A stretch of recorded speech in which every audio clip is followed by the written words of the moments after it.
いうこと。ゆかり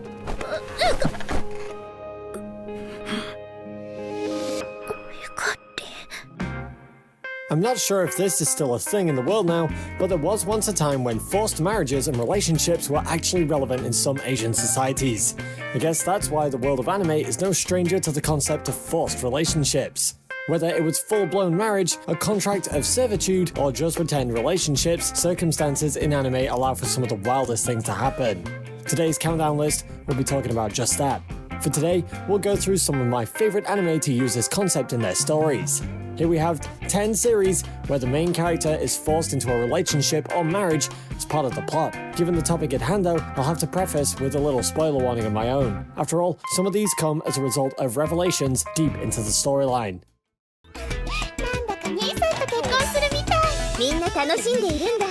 そう嫌な顔するな。まあたまにはいいか。We start with a show that's quite hilarious given the real-life context. Japan's declining birth rates are no secret, but what if the government starts intervening and forcing people to marry each other? With that, you get 2004 series Final Approach. Our protagonist, Ryo, like a lot of Japanese youth, wants no part in marriage or love. But does he have a choice in the matter? Apparently not, as he meets Shizuka, his new fiancée, who seems eager to jump right into this new government project. Final Approach is as silly as it sounds, and you will be left in stitches at seeing the insane moments and the stupid decisions by the characters littered all throughout the show. It's a show most apt for casual watch, and it can be a good way to unwind on a lazy weekend. 今日の午後6時に小学校の公園待ってるから来てほしい。You think we're done with the seeming parodies of Japanese society and their struggles with the world of love and romance? Love and Lies says no to that. In the world of Love and Lies, however, teens live in a society where once they reach the age of 16, they get assigned marriage partners. Whereas Ryo, from the previous entry, wanted out of something like this. This is simply a genius and perfect idea for our protagonist this time, Yukari Nejima. Yukari does the unthinkable and confesses his love to his crush. 江島くん。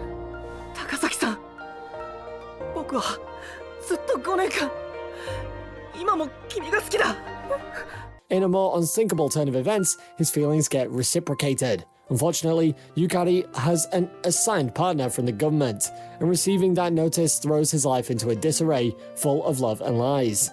If Final Approach is not your thing, perhaps you can find something to like with Love and Lies. It has a very similar premise, with some differences in execution and cast.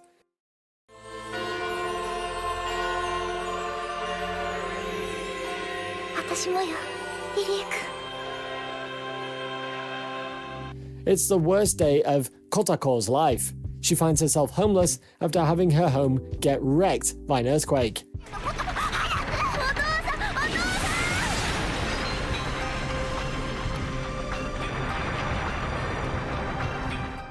However, help is on the way as her father's childhood friend invites father and daughter to live with him. Coincidentally, said childhood friend is the father of one Naoki, the same Naoki that coldly rejected Kotako's confession before, the very same Naoki that Kotako might have a chance with given the situation at hand. Guess it's not too bad of a day for our hopeless romantic girl after all. That is what Itas Now Kiss is about. It's a story of innocent cohabilitation, I guess? Nah, everyone knows the story doesn't end there, and we can only wait to see if this rather unpredictable setup will end up evolving into true romance. Itas Now Kiss is also unique in the sense that the story spans a long time, and I mean it. It's not just a time skip or anything. It's quite the loaded romance with a lot of development and progression.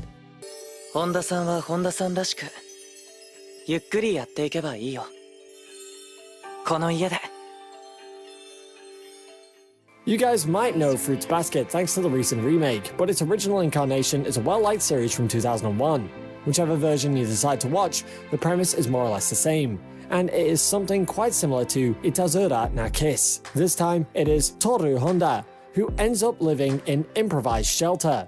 It would not take long before she gets whisked out there thanks to the Somas, who gladly took her in their household. It is there that Toru discovers the secret of the family, in that whenever they get hugged by a member of the opposite gender, they transform into a Chinese zodiac animal. ゆうきくん、もしかして今日が来た？ごめんなさい、大丈夫ですか？ As cool as this sounds, it's actually quite troublesome. For Toru, the opening of a new door to an unexpected adventure as she learns more about the family and of their secrets. There's no question that Fruits Basket is one of the most popular shoujo titles back in the start of the anime boom in the West. Actually, saying that it was well-liked is a gross understatement. If you're curious about what the buzz is all about, do not miss your chance to pick up one of the best series shoujo has to offer. Sorata is nice. It has a beautiful ring to it. I like it a lot. I don't know about you guys, but I think that the pet girl of Sakura Hall has aged really well. I think a lot of rom-coms just come and go, but this one is one of the dozens or so that have stuck with me throughout my decades of watching anime. It's got your casual cast of rom-com personalities. You've got the nice guy, Sorata, our protagonist who gets forced to move into the infamous Sakura Hall where he finds his world turned upside down. How can you not be when your dormitories consist of a wide range of eccentric personalities? Guess what? I'm pretty hot without my clothes on! In other words, a den of freaks! Ta-da! Can you even last a month there? Our hero doesn't think so. However, his mind changes when he runs into Masahiro, another eccentric girl who latches onto him. Sorata and Masahiro then help each other despite their respective quirks to grow together. Weaving together comedy, inspirational scenes, and some romance, Pet Girl of Sakura Hall is a series that you will not regret watching.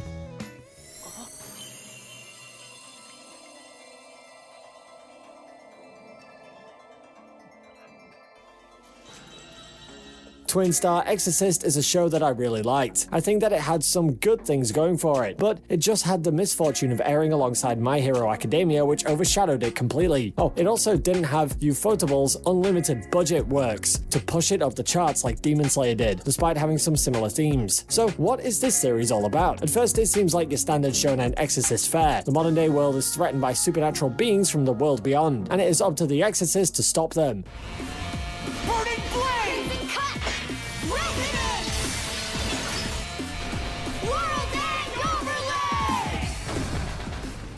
Prophecy states that the Twin Star Exorcist will soon come together, and they will give birth to the strongest Exorcist, the reincarnation of Abe no Seimei himself. As unassuring as they may be, two prodigy exorcists, Rokuro and Benio, might have just been given the possibility of having the biggest responsibility the world has seen as a supposed couple of prophecy. If you're up for some casual supernatural action and a battle shonen that wraps itself up pretty nicely within 52 episodes, thanks to a deviation from the manga, the show might be for you.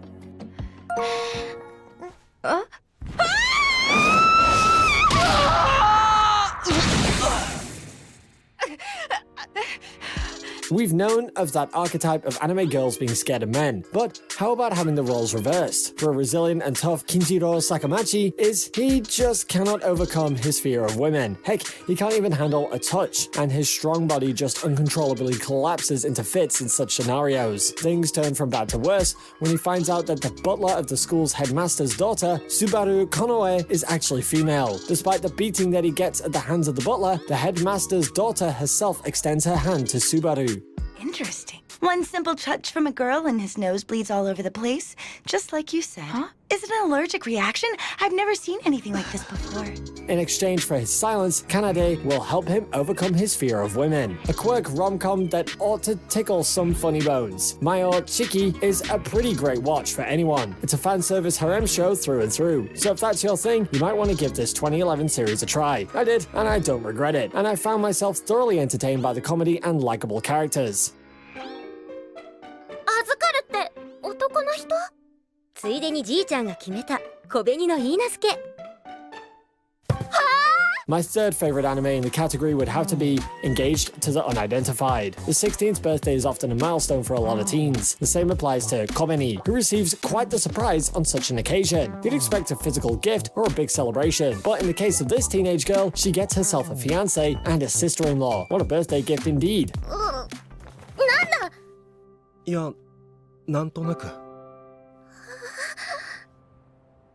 本当に何なんだ！ Now, Kobeni has to deal with this sudden new change and the new lifestyle that comes with it. A premiere romantic comedy that is grossly underrated. Engaged to the Unidentified is one of the better series of its genre at the time of airing. The premise itself may not seem to be too unique, but in practice, the show starts developing into an engaging series full of mystery and twists beginning at the halfway point. Unpredictable, fresh, and having all sorts of insanity, you're not going to regret picking up this series.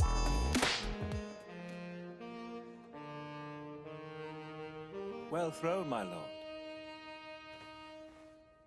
Even so, let's save the games for later.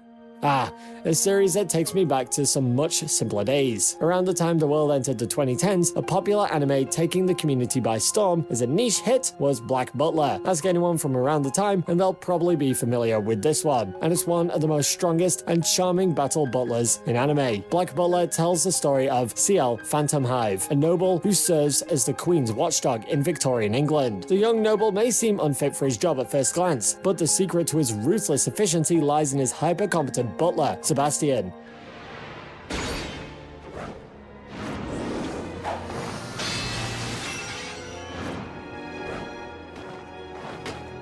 As it turns out, a bleak moment of time forced the demonic Sebastian into a contract with Ciel. Bargaining his soul in order to exact revenge against those who wronged him, Ciel has acquired the perfect servant for all his needs. As the bond between master and servant grows, mysteries unravel around Ciel's misfortunes and the darker side of Victorian England. そう、今日からはさらに凄まじい苦労の連続となる。 Among the shows that have had a forced relationship as an integral part of the plot, my absolute favorite has to be Nisekoi. I wouldn't consider it the best rom-com of all time or anything close to that, but it just works. It's fun, it sparked a couple of waifu wars half a decade ago, and it carried quite a legacy that could have inspired a couple of fake lover stories years after it. Raku Ichijo wants to just be an ordinary guy, you know, just living the happy student life while dreaming about the girl he likes. Unfortunately, his circumstances are anything but ordinary. For one, he's the heir to the Yakuza. Also, he carries with him a pendant to remind himself of a promise he made to a childhood friend. Most importantly, the Yakuza finds him in a volatile situation with the American Beehive Gang. In order to resolve the conflict, Raku is forced into pretending to be in a relationship with Chitoge Kirisaki, the daughter of the Beehive Chief. The problem is that the two just cannot stand each other, and the relationship in itself is a disaster waiting to happen. ちょっと待てよみんな。誰が恋人だって？なんで俺がこんなゴリラ女と？おいよ、誰がこんなもやし男と？